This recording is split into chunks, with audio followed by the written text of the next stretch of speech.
सांगरूळ जवळच्या डोंगरावरती सावर्डेपैकी जाधववाडी ही 55 कुटुंबांची वस्ती आहे.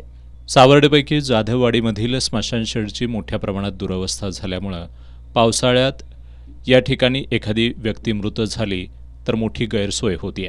यंदाच्या पावसाळ्यामध्ये स्मशानशेडवरील पत्रे उडून गेल्यामुळं स्मशानशेडला गळती लागली आहे. त्यामुळं पावसाळ्यात एखादी व्यक्ती मृत झाली तर तात्पुरत्या स्वरूपामध्ये ताडपत्री लावून आडोसा निर्माण करून त्या व्यक्तीवरती अंत्यसंस्कार करण्याची वेळ येते. वारंवार मागणी करूनही ग्रामपंचायतीनं या स्मशानभूमीमध्ये शवदाहिनीची व्यवस्था केलेली नाही. स्मशानभूमीच्या परिसरामध्ये मोठ्या प्रमाणात दलदल असल्यामुळं अंत्यविधीबरोबरच इतर अंत्यसंस्कारांसाठी येणाऱ्या लोकांची मोठ्या प्रमाणात गैरसोय होतीये.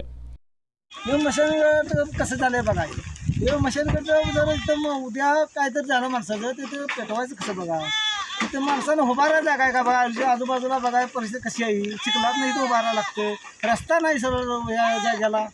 मशानगड सगळं उडून गेले पक्ष. मग पुढं काय करायचं ते तुम्ही आता त्याचं नियोजन करा. ग्रामपंचायत प्रशासनानं तातडीनं स्मशानशेडची दुरुस्ती करावी अशी मागणी स्थानिकांमधून होतीये.